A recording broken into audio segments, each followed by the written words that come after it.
जय हिंद दोस्तों। मंथन क्लासेज विजयपुर के इस यूट्यूब प्लेटफॉर्म पर आप लोगों का स्वागत है। और आज के इस वीडियो लेक्चर में हम लोग क्लास 10 के जो फार्मूले हैं, क्लास 10 के गणित के जितने भी फार्मूले हैं उन फार्मूलों के बारे में चर्चा करेंगे और सीखेंगे। फार्मूलों का जो भी कॉन्सेप्ट है उन सारे कॉन्सेप्ट को सीखने का प्रयास करेंगे। आज ये जो फार्मूला का वीडियो हम लेकर के आए हुए हैं, ये वीडियो आप लोग का चैप्टर वाइज होगा। चैप्टर वाइज फार्मूला मिलेगा आप लोग को और फार्मूला 1 से लेकर के लेसन 6 तक आज हम लोग कवर करेंगे। फिर आने वाले अगले वीडियो में बाकी की जो 6 लेसन से अबव के जो चैप्टर होंगे उनको कवर करेंगे। तो चलिए बिना समय को व्यतीत करते हुए हम लोग अपने जो क्लास 10 का पहला चैप्टर है वास्तविक संख्या, जिसको इंग्लिश में बोलते हैं रियल नंबर, उसके जो भी फार्मूले हैं उन फार्मूलों को देखते हैं। तो देखिए पहला जो चैप्टर है आप लोग का वास्तविक संख्या है। वास्तविक संख्या में हम लोग वास्तविक संख्या में जानते हैं कि वास्तविक संख्या कहते किसको हैं, तो परिमेय संख्या और अपरिमेय संख्या दोनों के सम्मिलन से, परिमेय संख्या और अपरिमेय संख्या दोनों के सम्मिलन से जो संख्याएं बनती हैं उन संख्या को हम बोलते हैं कौन सी, तो वास्तविक संख्या। और इसी को इंग्लिश में बोलते हैं कौन सी, रियल नंबर। ठीक है जी।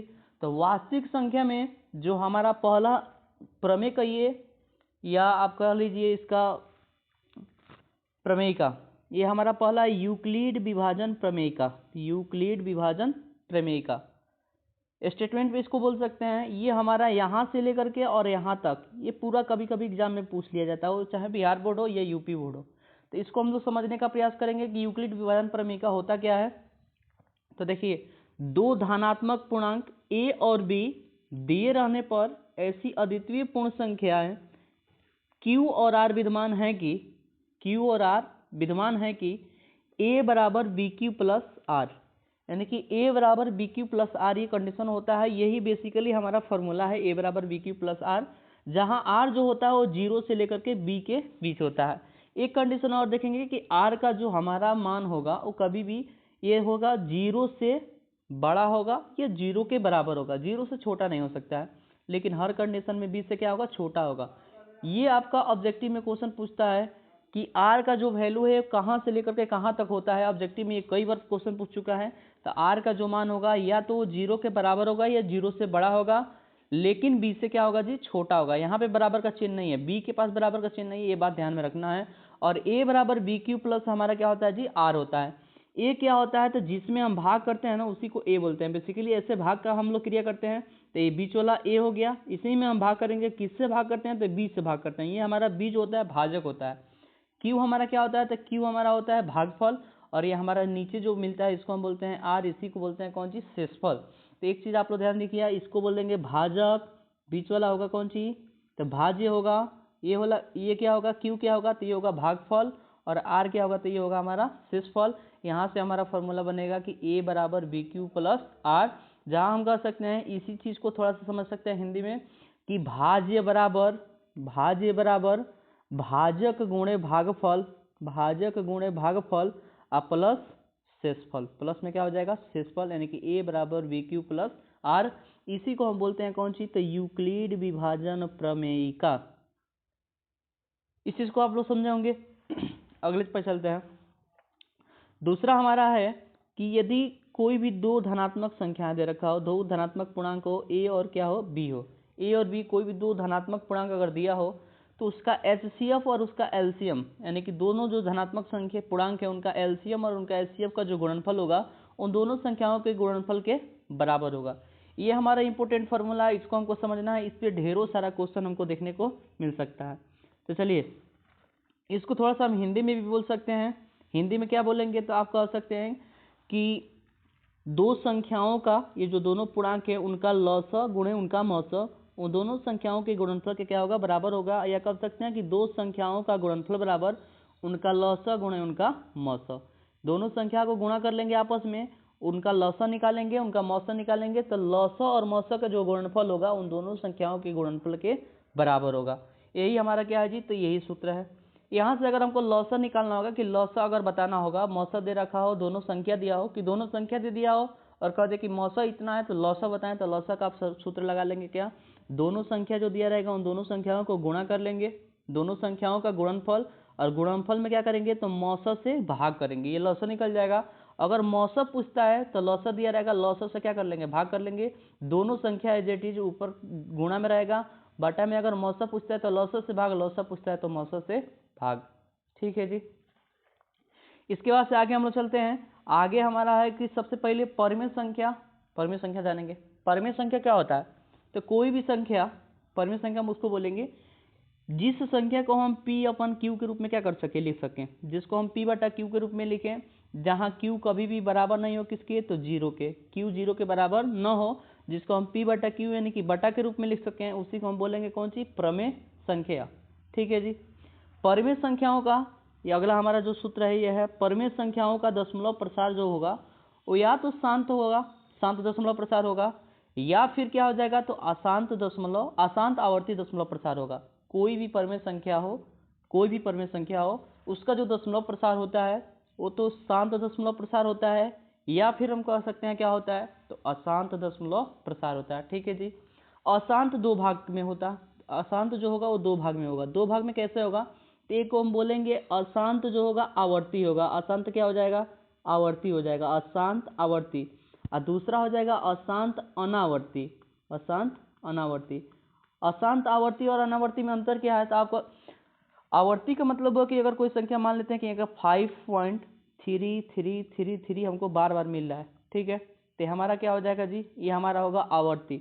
और अनावर्ती का मतलब ये हुआ कि 2.1354332 ऐसे कुछ मिले, पॉइंट के बाद से ये जो संख्या है वो बार रिपीट ना करें, कुछ भी मिले तो उसको हम बोलेंगे क्या, अनावर्ती। अगर रिपीट करता है तो उसको हम बोलेंगे कौन सी, आवर्ती, अशांत आवर्ती। तो अशांत आवर्ती बेसिकली क्या होता है, तो परिमेय संख्या होता है। अशांत आवर्ती क्या होता है, परिमेय संख्या।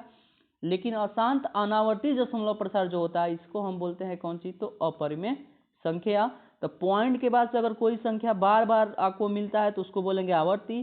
कोई संख्या बार बार ना मिले, जैसे कि 3.124 3 5 7 फिर 4 ऐसे अगर कुछ मिले, डॉट डॉट मिले, तो इस प्रकार का संख्या को हम अशांत अनावर्ती दशमलव प्रसार बोलेंगे। और इसको, ये जो संख्या होगा इसको हम बोलेंगे अपरिमेय संख्या। इतना बात समझ में आया। आगे चलते हैं। आगे हमारा इसमें दो पॉइंट है जो बहुत इंपॉर्टेंट पॉइंट है। एक पहला पॉइंट है कि परिमेय संख्या अगर कोई भी हो p बाई क्यू के रूप का होगा, परिमेय संख्या का जो दशमलव प्रसार होगा वो शांत तभी कहलाएगा। परिमेय संख्या का जो दशमलव प्रसार होगा शांत तभी कहलाएगा जब q के अभाज्य जो गुणनखंड होंगे 2 के पावर n गुणे 5 के पावर m के रूप का होगा। अगर इतना के रूप का है या तो 2 के पावर रूप का है, इनकी जो q का मान है नीचे वाला का अभाज्य गुणनखंड करेंगे। अगर उसका अभाज्य गुणनखंड 2 के गुणनफल के रूप का है या 5 के गुणनफल के रूप का है, यानी कि 2 का पावर कुछ मिले या 5 का पावर कुछ मिले या 2 और 5 दोनों के पावर के रूप का कुछ मिले, तब कहेंगे कि क्या है, तो दशमलव प्रसार p बाई क्यू का जो दशमलव प्रसार है वो क्या है जी, तो शांत है। अगर इसके रूप का न हो, यानी कि परिमेय संख्या p बाई क्यू का दशमलव प्रसार अशांत आवर्ती तब कहलाएगा जब इसका दशमलव प्रसार अशांत आवर्ती तब कहलाएगा जब q के अभाज्य गुणनखंड 2 का पावर n गुणे 5 के पावर m के रूप का न हो। ठीक है जी। अगर हमको मिलता है कि 2 का पावर n, किसी का भी हम अभाज्य गुणनखंड करेंगे, q का अभाज्य गुणनखंड करेंगे, उसका दशमलव प्रसार अगर 2 के पावर n गुणे 5 के पावर m के मिलता है तब तो हम कहेंगे कि शांत है, अन्यथा कहेंगे कौन सी है, तो अशांत आवर्ती है। और अशांत आवर्ती में अशांत में हम देखेंगे कि आवर्ती होता है और क्या होता है, अनावर्ती। ठीक है, इससे हमारा बहुत सारा क्वेश्चन पूछेगा। ठीक है जी। 1.4 जो चैप्टर है आपका, इसमें बहुत सारा क्वेश्चन इससे बनेगा, अशांत और शांत पे ऑब्जेक्टिव में भी पूछता है। तो ये इतना सारी चीज़ें, ये सारी चीज़ें हमको था 1 लेसन में। 1 लेसन के बाद से हमारा जो 2 लेसन है उसको हम बेसिकली बोलेंगे बहुपद। ठीक है जी। 2 लेसन हमारा जो क्या है, बहुपद है, पोलिनोमियल जिसको बोलते हैं। तो बहुपद को सबसे पहले हम बहुपद को क्या करते हैं, तो px ax bx, मतलब कोई भी चीज को, कोई भी हमारा चर वैल्यू हो जिसको कैपिटल लेटर से दर्शाएंगे। मान लीजिए कि bx से इसको दर्शाएंगे। ठीक है जी। इस तरह के bx px ax ये कुछ भी हो उसको हम बहुपद बोलेंगे, बहुपद को इंडिकेट करेंगे। बहुपद होगा क्या, तो बेसिकली सिंपली भाषा में समझ लीजिए कि बहुपद जो होगा वो क्या होगा, तो चर जो होगा, चर मतलब कि XYZ जो भी हो, ABCD का लेटर हो, स्मॉल लेटर हो, ठीक है जी, उसका जो पावर होगा, उसका जो घात होगा ना, इसका जो घात होगा, चर का जो घात होगा, घात हमेशा क्या होना चाहिए जी, पूर्ण संख्या होना चाहिए। पूर्ण संख्या का मतलब क्या हुआ कि 0 1 2 3 डॉट डॉट इन्फिनेटिव तक। ये अगर किसी भी किसी भी व्यंजक का अगर पावर यानी कि घात जो है, चर का जो घात है, चर का घात 0 1 2 3 4 इन्फिनिटी तक हो तो उस प्रकार को हम बोलेंगे कौन सी, तो उसको हम बोलेंगे कौन सी, बहुपद। एग्जाम्पल अगर लेते हैं बहुपद का, मान लीजिए कि 2x हम लिख दें, ठीक है जी। 2x क्या है जी, तो बहुपद है। कैसे बहुपद है, तो आप कहेंगे कि x हमारा चर है और इसका घात कितना है जी, 1 है, तो इसलिए हमारा क्या हो जाएगा जी, बहुपद हो जाएगा। हम कहेंगे संख्या 2 बहुपद है, तो आप कहिएगा जी सर संख्या 2 क्या है, बहुपद है। क्यों बहुपद है, तो आप कहेंगे कि 2 के बगल में हम लिख सकते हैं गुणा में x, और x का घात लिख सकते हैं कौन सी जी, 0। तो 2 गुण x का घात 0, यानी कि 0 जो घात है ये क्या है जी, पूर्ण संख्या है। पूर्ण संख्या जब है तो हमारा बहुपद होगा, और एक किसी भी संख्या का घात अगर 0 तो इसका मान 1 होगा, तो 2 गुणे 1 बराबर 2। यानी कि कोई भी अगर हम संख्या लिख दें तो आप कह सकते हैं कि कोई भी संख्या जो होगा वो क्या होगा जी, तो बहुपद होगा। ठीक है, आया बात समझ में। किसी संख्या का पावर अगर ऋणात्मक हो तो वो बहुपद नहीं हो सकता है। जैसे कि मान लीजिए हम कहेंगे 2 बटा x ये बहुपद है, तो आप कहेंगे बहुपद नहीं है। क्यों नहीं है, तो आप कहेंगे कि 2 x को ऊपर ले जाएंगे तो 2x का पावर हो जाएगा माइनस का क्या जी, 1, तो माइनस हो गया ना, ऋणात्मक हो गया, पूर्ण संख्या नहीं है, इसलिए बहुपद नहीं होगा। ठीक है जी। अगर रूट में हो, रूट में क्या हो जी, x हो, रूट x हो, तो ये भी बहुपद नहीं होगा। क्यों नहीं होगा, क्योंकि x का पावर हो जाएगा कितना, तो 1/2, इसलिए बहुपद नहीं होगा। तो बहुपद को पहचान कर सकते हैं आप लोग। बहुपद की घात की चर्चा करते हैं। ठीक है, बहुपद का घात किसको कहेंगे, तो कोई भी बहुपद px हो, उसकी चर अगर मान लीजिए कि x हो, ठीक है जी, x की उच्चतम जो घात होगा ना उसी को बहुपद का क्या बोलेंगे जी, घात बोलेंगे। x का जो उच्चतम मान होगा उसकी पावर जो होगा उसी पावर को हम बोलेंगे बहुपद की घात।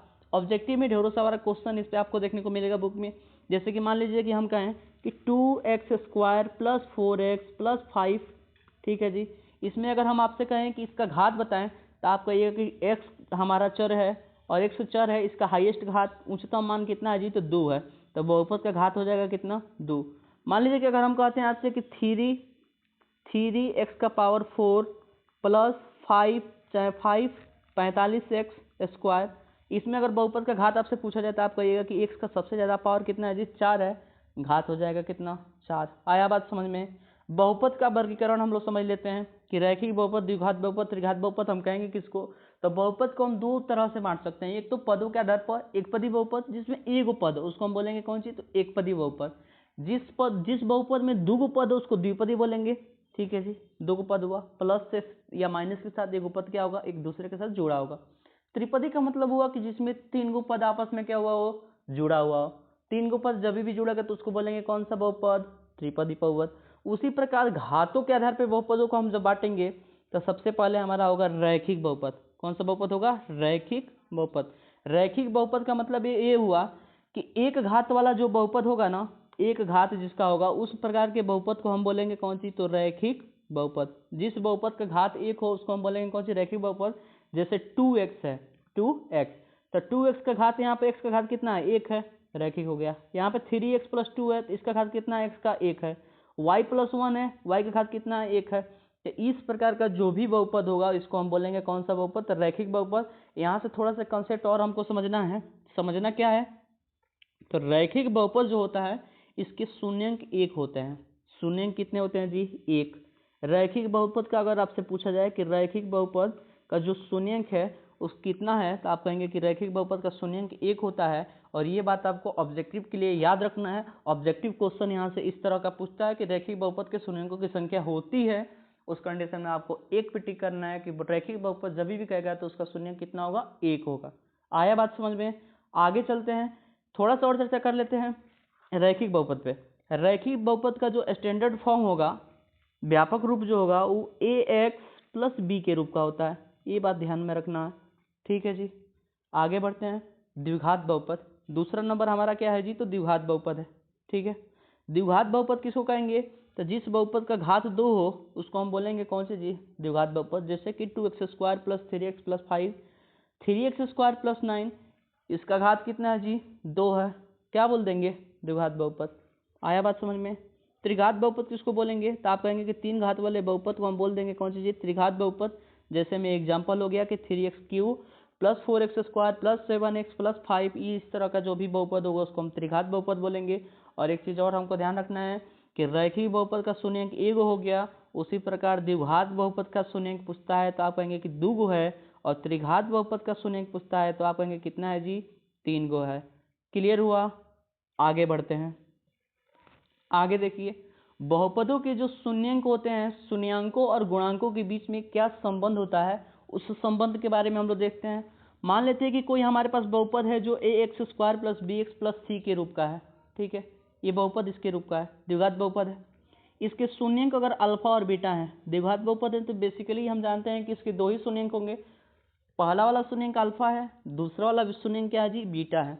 शून्यंकों का योगफल का अगर हमको सूत्र बताना हो कि शून्यंकों का योग हम बताएं यहाँ पे क्या होगा, अल्फा प्लस बीटा का मान क्या होगा, तो आप कहेंगे कि माइनस में बी बाई ए, माइनस में बी बाई ए। माइनस में बी क्या होता है जी, एक्स का गुणांक होता है कौन सी जी, तो माइनस में बी। तो यहाँ पे लिखेंगे कि एक्स का गुणांक अब बटा में एक्स स्क्वायर का गुणांक। ए क्या होता है, तो ए यहाँ पर देखिए एक्स स्क्वायर का गुणांक है, बी क्या है तो एक्स का गुणांक है, सी क्या है तो अचर पद है। इतना बात क्लियर हुआ। शून्यंकों का योग अल्फा प्लस बीटा बराबर में क्या कहेंगे, तो माइनस में बी बाई ए, यानी कि एक्स का गुणांक माइनस बी जो होगा वो क्या होगा जी, एक्स का गुणांक अपन एक्स स्क्वायर का गुणांक क्या होगा, तो ए होगा। इतना बात क्लियर हुआ। आगे बढ़ते हैं, शून्यंकों का गुणनफल। शून्यंकों का गुणनफल को हम अल्फा गुणे बीटा से डिनोट करेंगे, अल्फा गुणे बीटा, दोनों को गुणा कर लिए। इसका सूत्र होता है सी बाई ए। सी बाई ए का मतलब कि सी जो है अचर पद है, ए कौन सी है जी, तो ए आप कहेंगे कि एक्स स्क्वायर का कौन सी है, गुणांक है, तो अचर पद बटा एक्स स्क्वायर का गुणांक। एक और फॉर्मूला हम लोग देख लेते हैं, ये भी ऑब्जेक्टिव में बहुत बार पूछा गया है कि अगर कोई भी द्विघात बहुपद दे रखा हो जो इतने के रूप का हो और उसकी 2 गो शून्यंक अल्फा और बीटा हो, उस कंडीशन में हमको 1 बटा अल्फा प्लस 1 बटा बीटा का मान पूछिए कि 1 बटा अल्फा प्लस 1 बटा बीटा का मान क्या होगा, तो आप कहेंगे कि माइनस में बी बाई सी। ये बहुत ही इंपॉर्टेंट फार्मूला है। 1 बटा अल्फा प्लस 1 बटा बीटा का मान जब भी पूछे तो आपको डायरेक्ट सूत्र लगा लेना है, कौन सा, तो माइनस में बी बाई सी। क्लियर हुआ? आगे बढ़ें, चलिए बढ़ते हैं आगे। नेक्स्ट कह रहा है कि यदि बहुपद के 2 गो मूल नहीं, बहुपद में मूल नहीं होगा, बहुपद में हम बोलेंगे कौन सी, तो शून्यंक, ठीक है जी, शून्यंक याद रखना है। बहुपद के 2 शून्यंक अल्फा और बीटा दिए हो, ठीक है जी, अल्फा और बीटा दिए हो, उस कंडीशन में हमसे अगर पूछे कि बहुपद पी एक्स क्या होगा, तो आप कहेंगे कि एक्स स्क्वायर माइनस में alpha plus beta into x plus alpha गुणे बीटा। ये आपका बहुपद का फॉर्मूला हो जाएगा कि x square minus alpha plus beta into x plus alpha गुणे बीटा। क्लियर हुआ? आगे बढ़ते हैं। आगे हम लोग देखेंगे विभाजन एल्गोरिज्म। बेसिकली हम लोग समझे हैं विभाजन एल्गोरिज्म में क्या होगा, तो हम लोग उसमें देखे थे यूक्लिड विभाजन में देखे थे, सेम वही चीज़ यहाँ पे भी पढ़ना है। यूक्लिड विभाजन में हम लोग देखे थे, यूक्लिड विभाजन प्रमेय में कि ए बराबर क्या होता था जी, तो बी क्यू प्लस आर। वही कंडीशन है कि यदि पी एक्स और जी एक्स कोई भी 2 गो बहुपद हो, अलग अलग बहुपद है, जहाँ जी एक्स कभी भी 0 के बराबर नहीं होना चाहिए, तो हम बहुपद क्यू एक्स और आर एक्स को ऐसे प्राप्त कर सकते हैं कि पी एक्स बराबर जी एक्स गुणे q x plus r x. यानी कहने का मतलब ये है कि अगर हमारा यहाँ पे भाग हम कर रहे हैं तो इसको हम डिनोट करेंगे पी एक्स से, ठीक है जी, ये पी एक्स हो गया और ये हमारा हो गया कौन सी, तो जी एक्स, ठीक है, जी एक्स हो गया। अब जी एक्स से पी एक्स में भाग करेंगे तो हमारा जो भागफल आएगा इसको हम बोलेंगे क्यू एक्स, और नीचे जो हमारा शेषफल मिलेगा इसको बोलेंगे कौन सी, आर एक्स। क्लियर हुआ? तो इतना चीज मिलेगा। कहने का मतलब ये है कि जी एक्स में क्यू एक्स से हम गुणा करेंगे, यानी कि this into this plus this, g x में क्यू एक्स से गुणा प्लस में करेंगे कौन सी, आर एक्स, हमको मिल जाएगा कौन सी, पी एक्स। पी एक्स प्राप्त करने के लिए जी एक्स में पी एक्स से क्यू एक्स से गुणा करेंगे, पी एक्स प्राप्त करने के लिए जी एक्स से गुणा करना है की एक्स में, प्लस में जोड़ना है किसको, आर एक्स को। ये जो हमारा फंक्शन बनेगा उसी को हम बोलेंगे कौन सी, तो पी एक्स। इसी को बोलेंगे विभाजन एल्गोरिथम। क्लियर हुआ? यहाँ तक हमारा बहुपद कंप्लीट हो गया। बहुपद के बाद से हमारा जो अगला चैप्टर है उसको, वो हमारा चैप्टर है तीसरा चैप्टर, 2 चर वाला रैखिक समीकरण। तो 2 चर वाला रैखिक समीकरण सबसे पहले हम जानेंगे कि 2 चर वाला रैखिक समीकरण हम कहते किसको हैं, उसके बाद से उसके बारे में समझेंगे। तो देखिए, वह समीकरण जिसे हम a x plus b y plus c equal to 0, ठीक है जी, a x plus b y plus c equal to 0 के रूप में व्यक्त करें या व्यक्त किया जा सके, उसे हम बोलेंगे 2 चर वाला रैखिक समीकरण। क्लियर हुआ? 2 चर वाला जो रैखिक समीकरण होगा ये a x plus b y plus c equal to 0 के रूप का ही होगा। ठीक है जी। इसका स्टैंडर्ड फॉर्म भी अगर आपसे पूछता है कि इसका व्यापक रूप बताएं तो आप कहिएगा कि ax plus b y plus c equal to 0। ये किसका व्यापक रूप है? तो दो चर वाला रैखिक समीकरण का। क्लियर हुआ? दो गो चर इसमें, एगो x है और एगो क्या है जी, y है।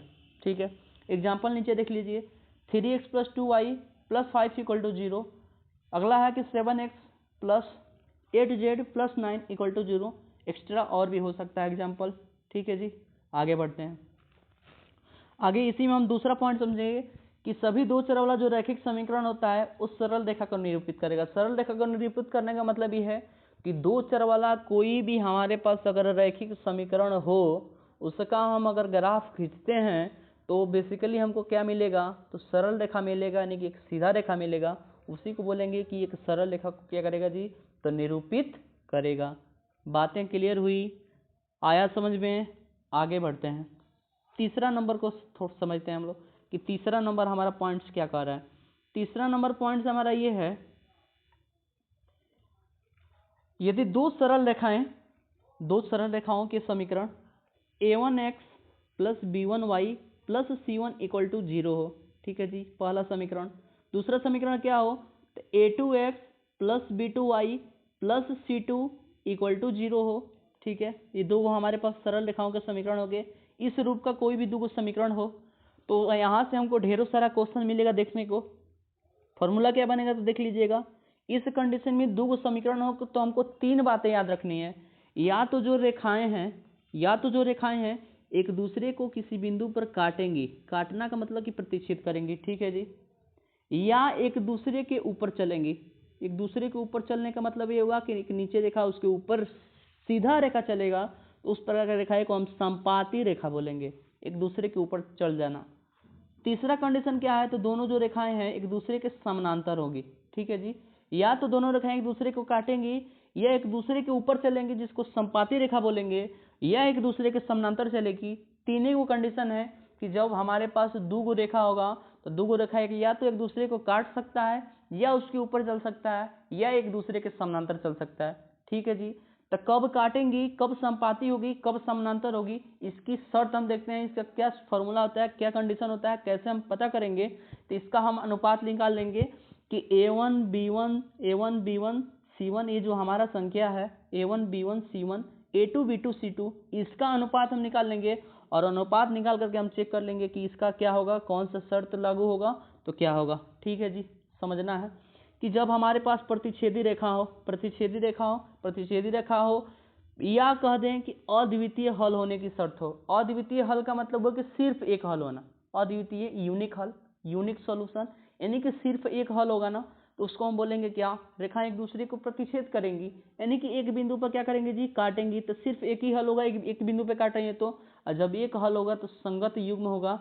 और इस कंडीशन में a1/a2 is not equal to होगा क्या जी?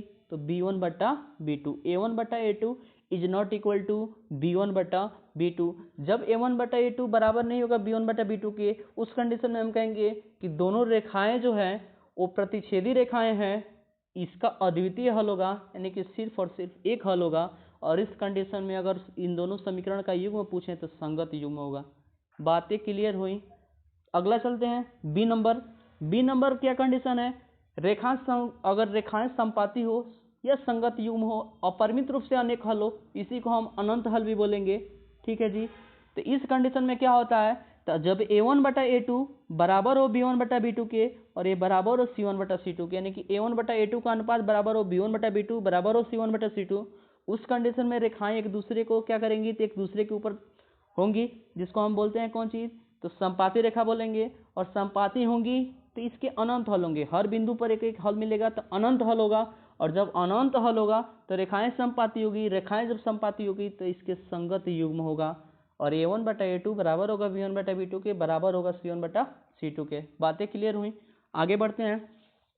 तीसरा है कि समानांतर रेखा असंगत युग्म अनंत होने की शर्त क्या होता है?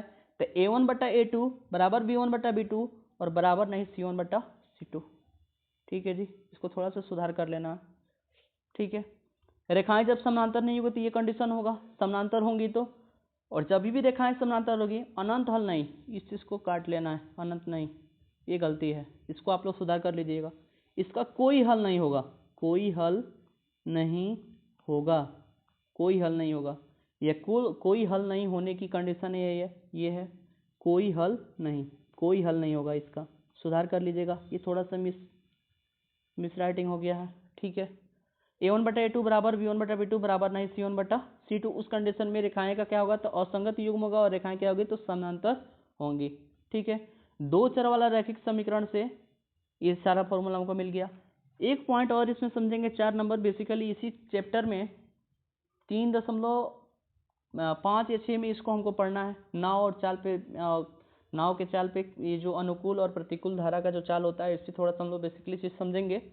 देखिए, अगर नाव की चाल x किलोमीटर प्रति घंटा हो, ठीक है, इस डायरेक्शन में x किलोमीटर प्रति घंटा, और इसी डायरेक्शन में नदी का जो धारा का चाल हो वो कितना हो जी, तो y किलोमीटर प्रति घंटा। नदी की चाल y किलोमीटर प्रति घंटा, नाव की चाल x किलोमीटर प्रति घंटा, दोनों सेम डायरेक्शन में, यानी कि एक ही दिशा में दोनों चले।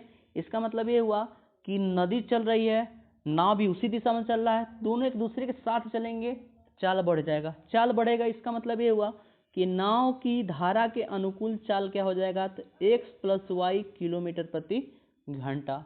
आया बात समझ में। नाव अगर मान लीजिए कि इस कंडीशन में चले, उसके विपरीत कंडीशन में नदी का जो चाल है वो चले, ठीक है। मान लीजिए कि दाहिने साइड से नाव को ले जा रहे हैं हम, बाएं साइड से नदी का चाल है, उस कंडीशन में जो प्रतिकूल चाल होगा, नाव की जो प्रतिकूल चाल होगा वो घट जाएगा, यानी कि x - y किलोमीटर प्रति घंटा।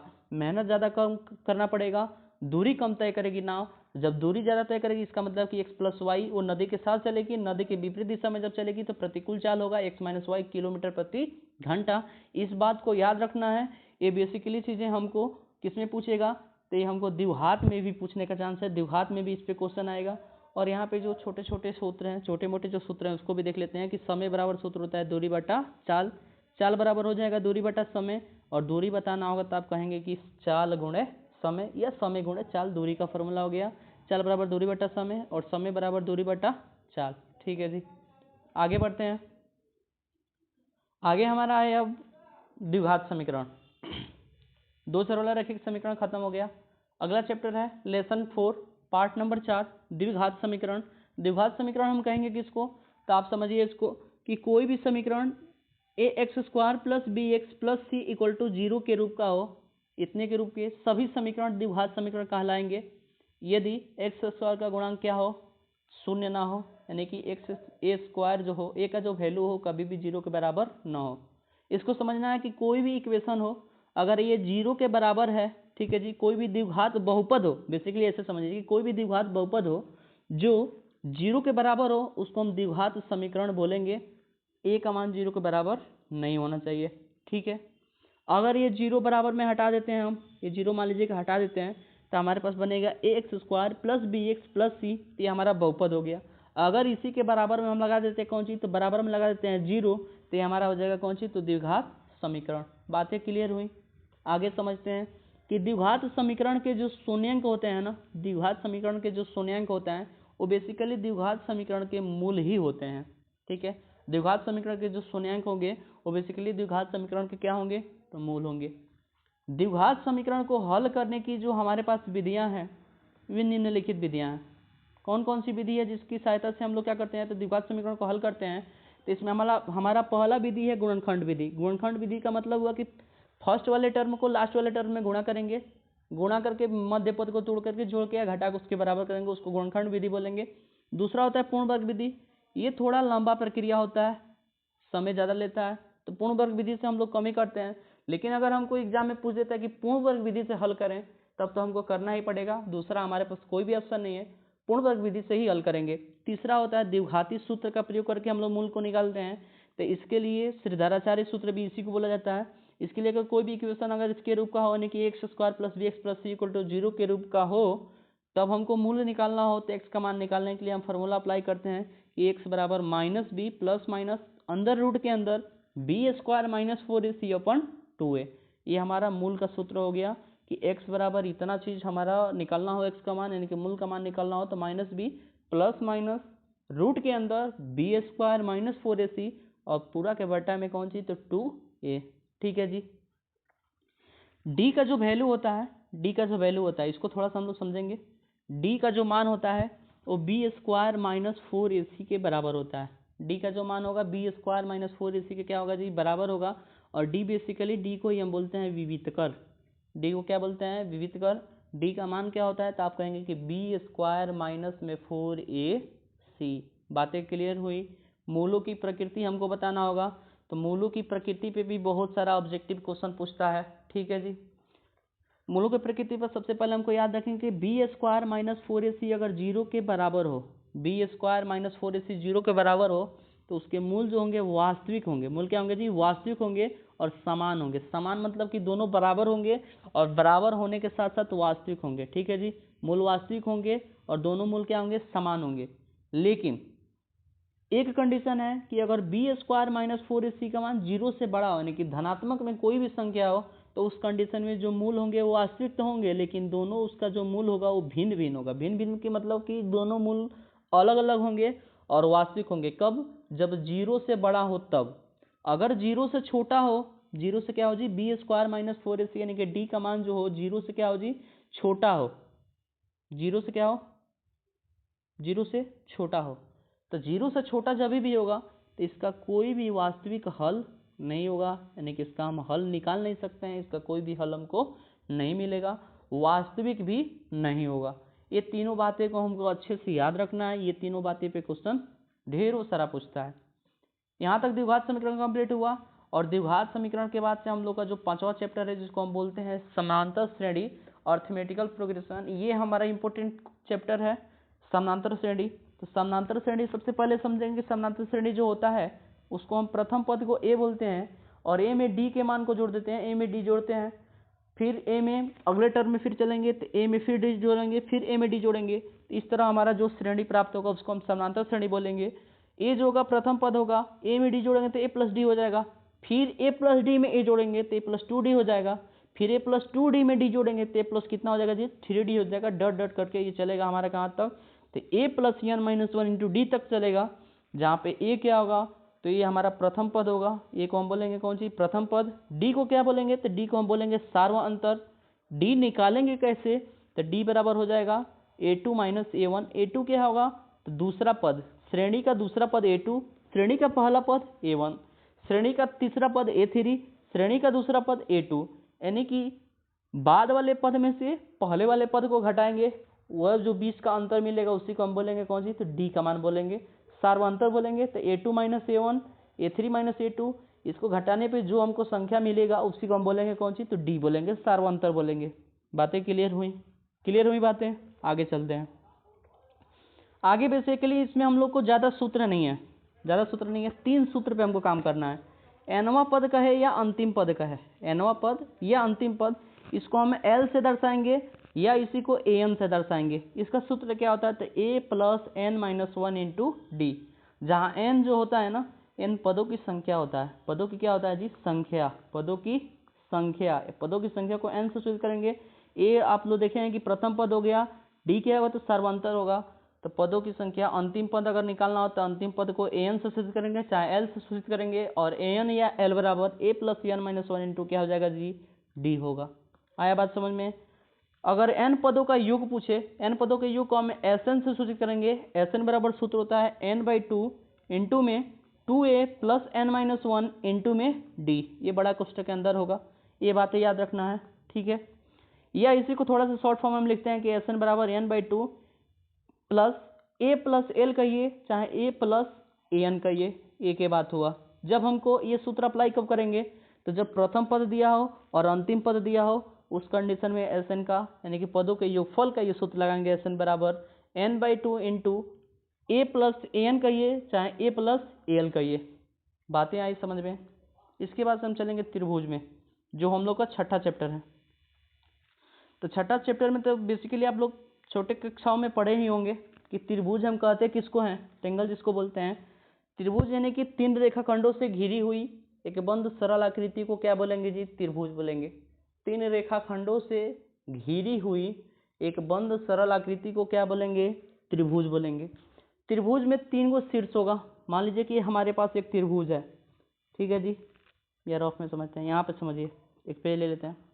ये हमारे पास से क्या है जी, त्रिभुज है, ठीक है, त्रिभुज है, ये तीनों तरफ से क्या है जी, बंद है ना।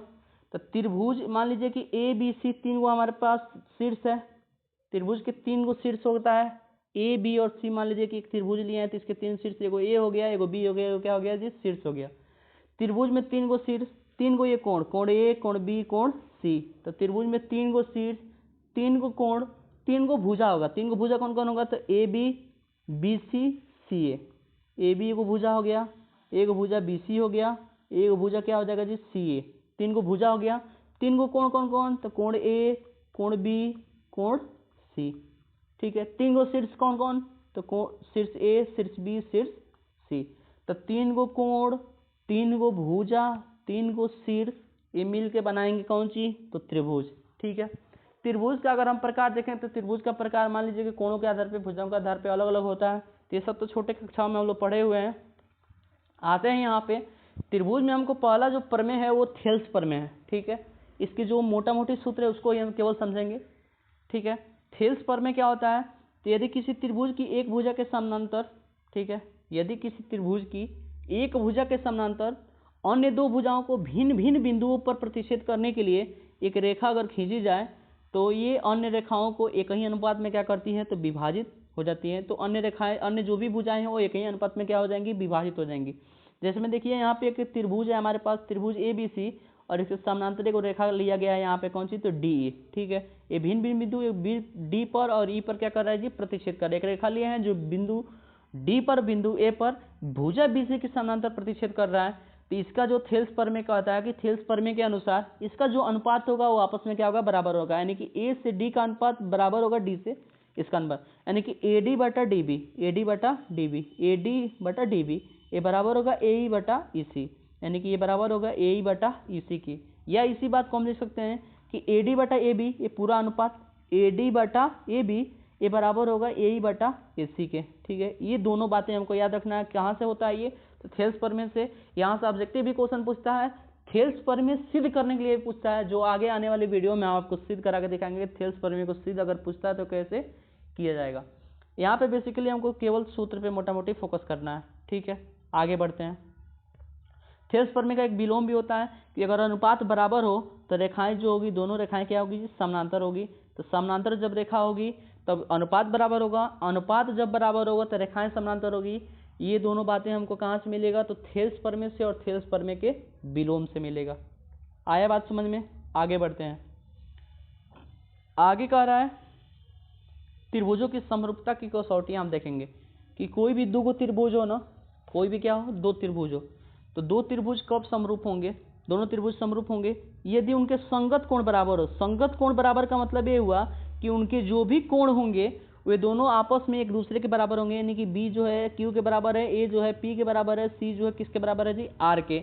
इस कंडीशन में हम कहेंगे कि संगत कोण बराबर हैं, तो ये दोनों जो त्रिभुज होंगे वो कोण कोण कोण कोण कोण कोण यानी कि एंगल एंगल एंगल समरूपता से दोनों त्रिभुज आपस में ए बी सी त्रिभुज पी क्यू आर के समरूप होगी। आया बात समझ में। दूसरा कंडीशन कि अगर उनकी संगत भुजाएं का अनुपात एक ही हो, यानी कि समानुपातिक हो, तभी भी दोनों त्रिभुज आपस में क्या होंगी, समरूप होंगी। जैसे कि ए बी बटा पी क्यू बराबर ए सी बटा पी आर, अब बराबर होगा कौन सी जी, तो बी आर बटा क्यू आर, यानी कि ये ए बी हो गया, ये बराबर अनुपात में इसके होगा पी क्यू के। नीचे वाला हो गया मान लीजिए कि बी सी, ये क्यू आर के बराबर होगा, क्यू आर के अनुपातिक में बराबर होगा।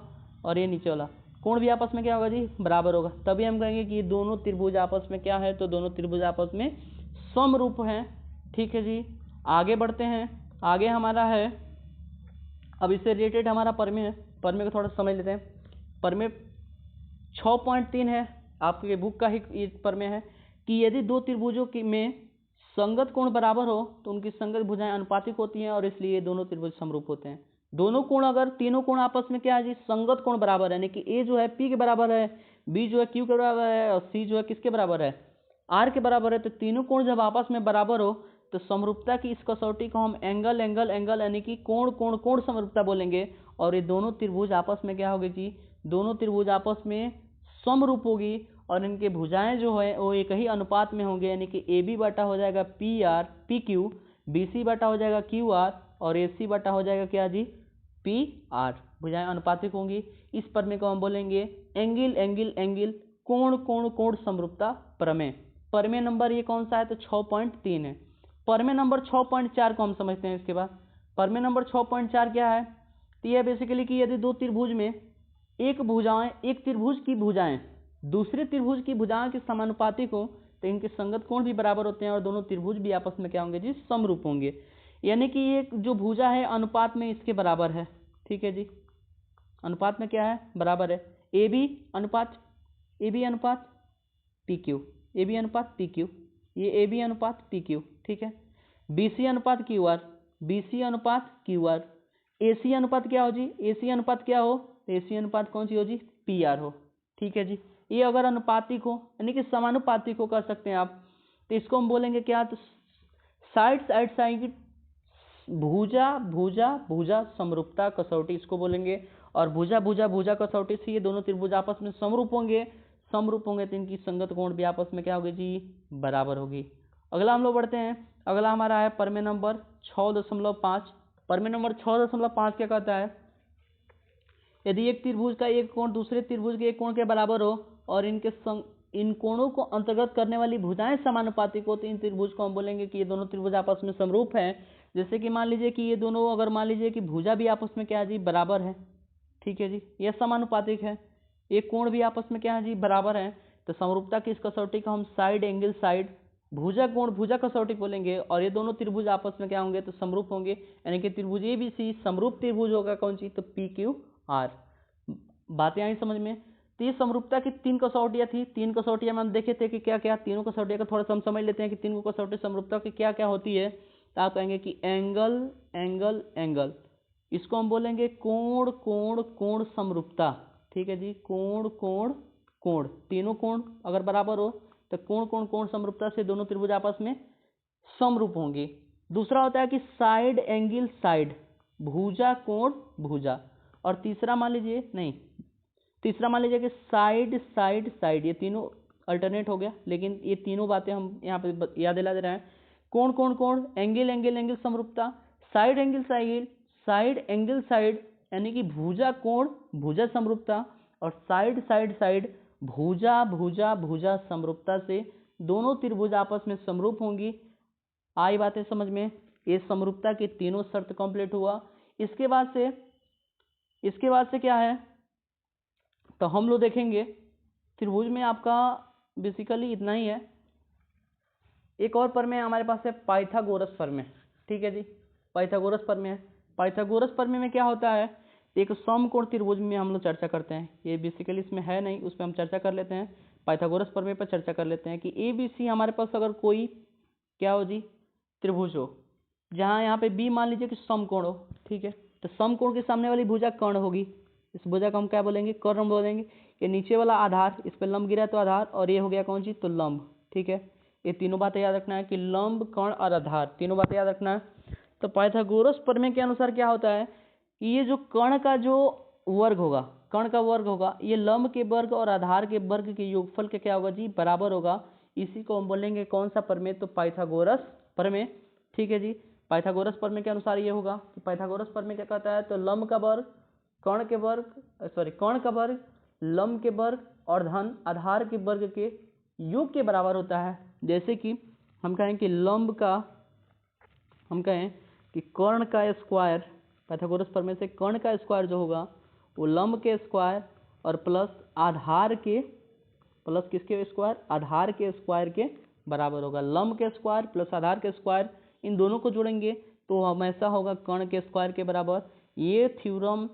इस थ्योरम को हम बोलते हैं पाइथागोरस प्रमेय। और एक बात याद रखना है, ये फॉर्मूला इंपॉर्टेंट है। कर्ण जब भी निकालना होगा तो मान लीजिए कि यहाँ से हमको कर्ण निकालना है, तो कर्ण जो होगा अंदर रूट में क्या हो जाएगा तो लंब का स्क्वायर प्लस में हो जाएगा आधार का स्क्वायर। ठीक है जी, आई बातें समझ में। ये रूट के अंदर हो जाएगा क्योंकि यहाँ पे स्क्वायर है और स्क्वायर हटेगा किस में बदलेगा रूट में। बातें क्लियर हुई। अब यहाँ से हमारा त्रिभुज लगभग कंप्लीट हुआ। क्योंकि हम लोग केवल फार्मूला पे बात कर रहे हैं तो फार्मूला लगभग क्लियर हुआ। इसके बाद से आपका आएगा कौन सा, तो निर्देशांक ज्यामिति, उसके बाद से त्रिकोणमिति, त्रिकोणमिति का अनुप्रयोग, वृत्त, वृत्त से संबंधित क्षेत्रफल, ये सारे को हम लोग एक वीडियो में कवर करेंगे। और ये हमारा पार्ट 1 वीडियो था जिसमें लेसन 1 से लेकर के लेसन 6 तक जितने भी महत्वपूर्ण सूत्र थे उन सारे सूत्रों पर डिस्कस किया गया है।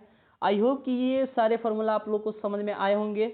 इसको आप लोग एक बार, 2 बार, 3 बार देखिए। परीक्षा से पहले आप लोग इसको 2-3 बार देख जाइए ताकि आप लोग को ये सूत्र अच्छे से याद हो जाए। और इस पे ढेरों सारे क्वेश्चन जो है ऑब्जेक्टिव या सब्जेक्टिव में लगेंगे, उन सारे क्वेश्चन को आप लोग लगाइए। ठीक है, तब तक के लिए जय हिंद, मिलते हैं नेक्स्ट वीडियो में।